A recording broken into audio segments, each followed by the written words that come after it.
Alright guys, future me here. This is going to be just a quick disclaimer. I would recommend for you guys just to replace everything in the mechanism. The two sides, the two back, the two front, and the middle piece that I'm going to show in the video. Because I had to redo the entire job all over again because it turns out that this piece here was the bad one. Not even the ones on the side, right? So I just said screw it. Long story short, I grabbed everything for the entire mechanism. Like I said, two in the back, the two in the middle, and then the two in the front. I replaced them all. That way, I don't have this one that was actually bad, and then later on, then I have this one that goes bad because, again, I have 5,000 hours on my printer, and yeah, it just makes no sense to do that job multiple times when I can just replace these two, replace those two, and I already replaced the two I'm going to show in the video. So hopefully that helps. You're better off just kind of getting the whole entire thing and just doing that job one time, and then you don't have to worry about it for the next 5,000, hopefully longer than that. So yeah, I kept these are the originals. They still work, and this is also the original. This is the one that's actually bad, so I'm just going to chuck this one, and I'm just leaving these here as a just in case, because they are still functioning, and in case I have an emergency or whatever the case may be, I can just pop these in real quick while I get the other ones or whatever the case may be. But for the most part, yeah, quick little disclaimer, back to the video. Hello, so today we're going to be replacing the left and the right axis, I don't know what that's called, part. And just to kind of give you an idea what it sounds like, sounds like the bearings or something in there are shot on both sides. This one does it too, but this one really did a bad job. So I'm going to show you step by step how to do this. There's going to be a lot of pauses so that I'm not going to make this video really long. So first thing we're going to do is, of course, disconnect it, set it somewhere, and Creality has a document file that I'm going to try and follow, but there's no video, so that's the point of this one I'm creating, so that hopefully you guys can follow. Anyway, moving on. So the first step is to take this grommet out from here so that we pull this out, and the same thing on this side. So pull it out, and then it's like a little connector, and then you just basically disconnect that and do it on both sides. So here's it goes, the first few pauses. Alright, that was a little bit of a pain, not much room to do, but basically there's this tab right here. You pull that down as you squeeze these two tabs and then pull them out. So that is the very first step. The next thing is to go around the printer. We're going to want to remove all the screws to remove the back plate. So hold on. Okay, so this is what it looks like when everything is off. Before we start tinkering with that, we're going to move to the front once again. And I forgot to mention to take off this screen, and basically the screen is just plugged in like that. And what you want to do is squeeze these two tabs and then pull it forward. Be careful and gentle because these things are fragile. But prior to doing that, you want to basically put that in there real quick so you can actually see it in action. This is actually like this, right? So you want to push that way, and then you just pop it out. Don't pull it too far, just right there, and then squeeze that. So you take that out. We already did those parts there. And now we're gonna remove the side panel. Side panel here. It's just a cover, and then I'll get back to you once I take that off. And you just pull it this way. Sorry about the background noise, guys, but essentially this is going to be a pain just to pull out, so you got to pull this way.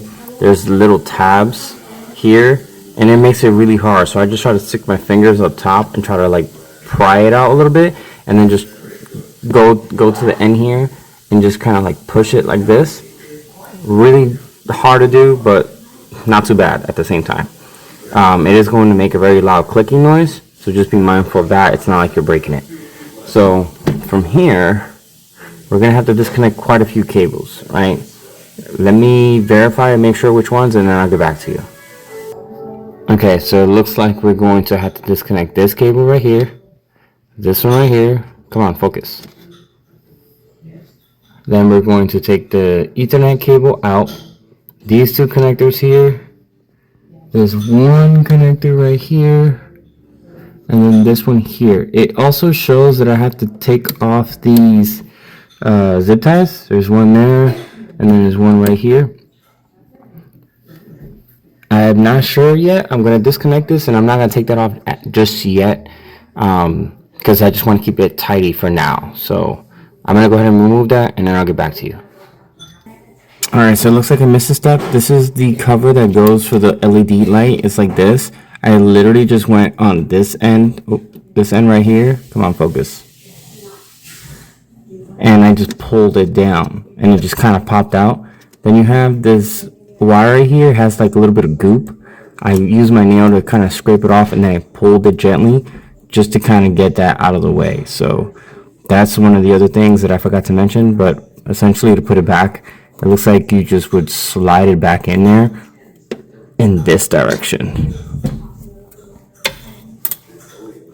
Now the next thing we're going to want to do is to unscrew the 4 auxiliary screws. There's one here, one here, one here, and let's see where the other one is. I think it's just 3 for now. So yeah, it's just 3 instead of 4. So I'm gonna do this on this side, do this on this side, and that's where we took these off because it goes and connects to the auxiliary. I'm gonna go ahead and do that on both sides. Okay, quick little update.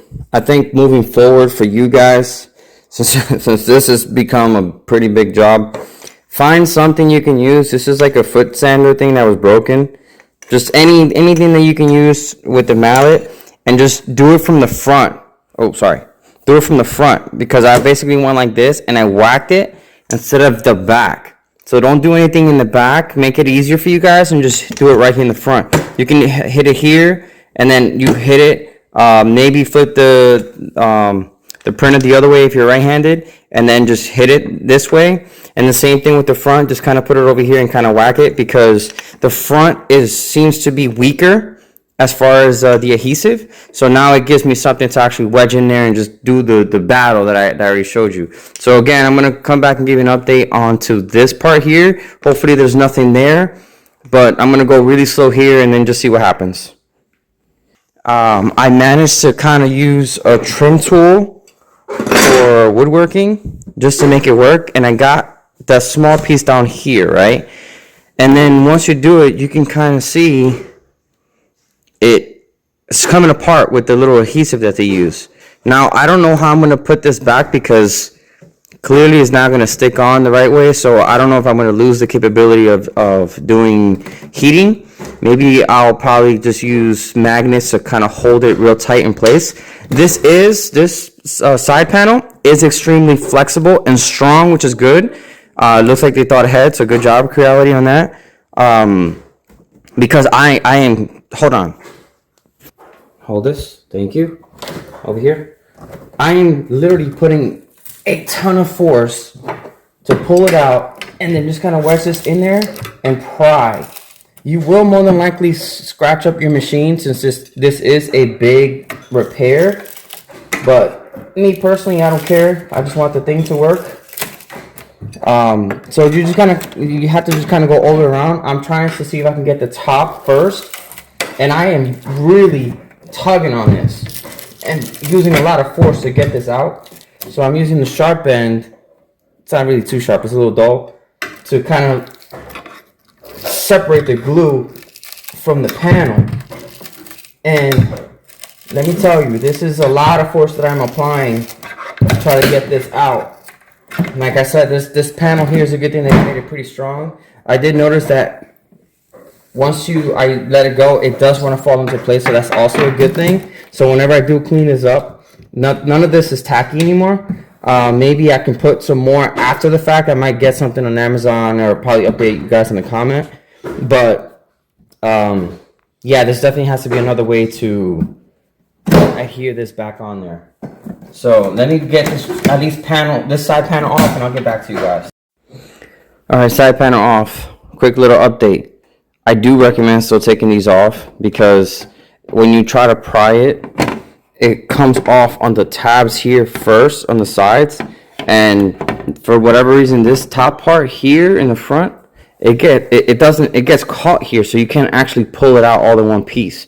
So I would recommend, which I'm going to do with this one, is to actually start off taking off the 3 screws. There's not 4, there's only 3. These 3 first, and then try to take it out, because then the back panel is going to want to take the tabs. There's one tab there and one tab here. Is going to want to, it pops it out on its own. That way that back piece just kind of gives it room for this to actually wiggle down past this point, and then it comes out. Then after that, you just click it back together, because when we put the panel back on, you can just like click it in. So just quick little update on that. This is what it looks like. That was extremely hard to do. It is very scary, but I can tell you that you're not going to damage anything. This is still in one piece, still working. All this stuff is still working pretty good. It's just the shroud or whatever it's called. There's the tabs that kind of comes off on their own when you're taking the back panel off. So essentially, this is what it looks like. This is like the top, and then the bottom of it, a lot of adhesive. So I'm going to repeat the same thing on the other side. Hopefully there isn't anything that has to do with this yet. I know we have to unplug those cables. It's kind of hard to see. There we go. I know we have to unplug those because we're going to have to start moving things out of here and all this other stuff, and I'll get to that. So hopefully there isn't anything like on this side here that is holding that, because we do have the RFID tag reader and the USB, and I hope that there's nothing actually behind this or try to make it even any more scary than it needs to be. So I'll let you know with any more updates as I go. So let me try and take this out. All right, so the battle was done. Doing it this way by hitting it over here, it looks like there's less adhesive. So like I said, just hit it on this side. It'll pop it out. Try to use something like this. This really helped really good. I got this off of Home Depot, for those of you who may be wondering. It's just a trim board tool or something like that. Really cheap. So yeah, hit it here so that it pops this piece out, because if you notice, there's not that much adhesive on this side. So it'll make it easy just to kind of stick it in there, wedge something in there, and just kind of work your way up. Now the cool thing is the USB here, it is sticking out. So be careful when you're coming from the top. If you're going to do that, don't hit it, because you will hit it. Just try to get here as much as you can, and then just this is definitely a two-person job in general. So have your friend just kind of hold the printer, and then just yank it. Like, you got to manhandle this thing, and that way it just pops it out from this side. And then it looks like the RFID tag is this right here, the reader. Same thing, just try to be careful, because you don't want to nick these wires that are there. So same thing, just I grabbed it once I get to here and just like pried it as much as I could, and then I took the little tool here and just kind of kept eating at the glue right here like that until I have more chance to like grab it and just pull. I mean, I had to put my shoes on. That's how tough and tight this thing was. But yeah, so basically all this part is done, and then on this side it looks like it's the same thing. Like I said, not much adhesive over here. It's very small compared to the big area here. So try to minimize the damage on the inside, which it is what it is, because you are going to have some scarring, as you can see. But basically, hit it on the side here, on this side as well, pop it out, pry it, do all that good stuff, and that's that. So the next step is to kind of start taking more things apart and actually get to the repair. So be prepared. This is going to take a long time. It's going to be very physical. I really hope that this ends up not ruining anything else. There were a couple times that I ran into this here, which I was very worried about, because this is very fragile. You don't want any bends on it. I did tap it on accident a couple times. Of course, I got all over my hands and everything like that. But we'll move on to the next step. Just let me see what else the instructions say. So 1 second. All right, so it looks like the next step is to actually take this extruder piece off. And good thing this is open. It'd be easy to see now. So basically, we're going to want to take, let me see if I turn this on. I don't know if that helps. We're going to take this screw off, and then, where's the thing? And this one off. So we're going to take those three off on both sides, and then we're going to disconnect, I believe, these pieces here. And on the inside part, I'll show you more once I actually start unscrewing it. So we're going to take this whole piece off. So 1 second. All right, so I managed to take the screws off. As you can see, they're gone. They are very small. These things are tiny. So I did remove the PEI plate, and the cool thing is it actually sticks to it. So now I just get them all together, which is pretty cool. So now I did mention something about taking all this stuff out. Don't even touch that. What we're gonna want to do is now move this forward and then take this, like pull it out this way, and then just kind of grab it on the other end and just pop it out.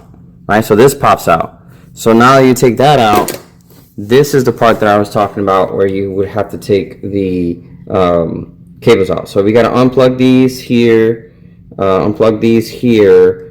And once you do that, it's going to want to lean forward, and then the bottom just kind of want to lean outward, and then you just pull the entire thing out. So I'm going to go ahead and do that, and I'll show you the process of pulling it out. Okay, so I took those three screws out, and I unplugged everything back here. These wires are so damn tiny. I use my nail, just kind of pinch it and then pull it out. Be very careful with these wires. Don't just pull on the wire themselves. Just try your best to grab your the connector and then pull it. I did use the little Allen key that comes in the kit just to kind of like push it a little bit, and then I can try and pull it. Just be careful with that. So, all right, another quick update. You do not have to take this off or the extruder. It looks like it has a little slot down here on the inside part that you have to slide it downward and then outward a little bit. It's kind of like a little wiggle, and then the whole thing comes off. So I didn't even have to do this. But again, we're learning because Creality didn't make this clear. But either way, it still works out because now I can just grab it. All right, let me see if you can see that. And then I'm just gonna wiggle like this, and the whole thing will come out. So that's pretty much how it is. So you really don't have to do the extruder and then those two there. Just do the three on the side and then just kind of wiggle it out. Let me put the phone down and make sure that this is held down safely. So 1 second.